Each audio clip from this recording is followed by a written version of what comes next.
Sir red sandal cases smuggling cases అనేది on daily basis report అవుతున్నాయి sir. దాని మీద ఏమైనా మెజర్స్ తీసుకుంటున్నారు? డైలీ బేసిస్ రిపోర్ట్ అవుతున్నాయి అంటే పట్టుకుంటున్నారు. అవుతున్నాయి. లాస్ట్ టైం చాలా ఫర్మ్ గా యాక్ట్ చేశాం, మీకు ఐడియా ఉంటుంది. నేను ఒకటే రాష్ట్రంలో ఉండే ప్రతి ఒక్కరికి ఒకటే చెప్తున్నా, ఇల్లీగల్ యాక్టివిటీస్ ఎక్కడ జరిగినా వదిలిపెట్టం. I'm very clear.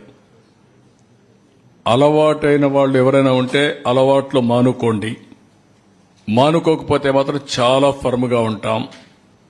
రెండోది, గంజాయి మత్తులో లేకుంటే మద్యం మత్తులో ఇష్టానుసారంగా ఆడబిడ్డలపైన అత్యాచారాలు చేయడం, నేరాలు చేయడం, గంజాయి దాగి రోడ్డు మీద పడడం, ఇవి చేస్తే మాత్రం చాలా జాగ్రత్తగా ఉండండి. మళ్లీ మళ్లీ వార్నింగ్ ఇస్తున్నా. ఒకసారి చెప్పా, రెండోసారి చెప్పా, మూడోసారి చెప్పా. రేపు ఏం చేయాలనో కఠినంగా వ్యవహరించి చేసి చూపిస్తాం. హెచ్చరిక చేస్తున్నా రాష్ట్రంలో ప్రతి ఒక్కరికి, యాంటీ సోషల్ ఎలిమెంట్స్ కి అందరికీ హెచ్చరిక చేస్తున్నాం.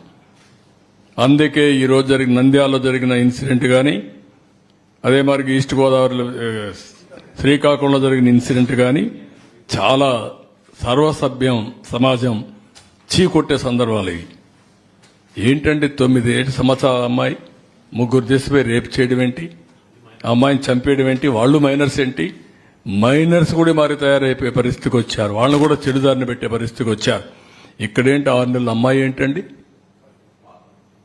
వాడు ఏంటి, కొంచెమైనా సరే చిన్న పిల్లల్ని కూడా ఈ మరి హెరాస్ చేసే పరిస్థితికి వచ్చారంటే ఎంత దారుణం మనం ఆలోచించాలంటే. ఇది వ్యవస్థ ఎంత భ్రష్టు పట్టింది, ఎంత చెడిపోయింది, మనసులు ఏ విధంగా కలుషితం అయిపోయినాయి. ఒక్కొక్కరు ఎట్లా తయారయ్యారంటే ఒక ఉన్మాదుల మారిగా తయారయ్యే పరిస్థితికి వచ్చారు. దీనికి కారణం గడిచిన 5 సంవత్సరాలు. దీన్ని చాలా గట్టిగా వార్నింగ్ ఇస్తున్నా. ఎవరికైనా ఇంకా మత్తుంటే మాత్రం షాక్ ట్రీట్మెంట్ తప్పదు. మీకు బీ కేర్ఫుల్ అన్ దట్.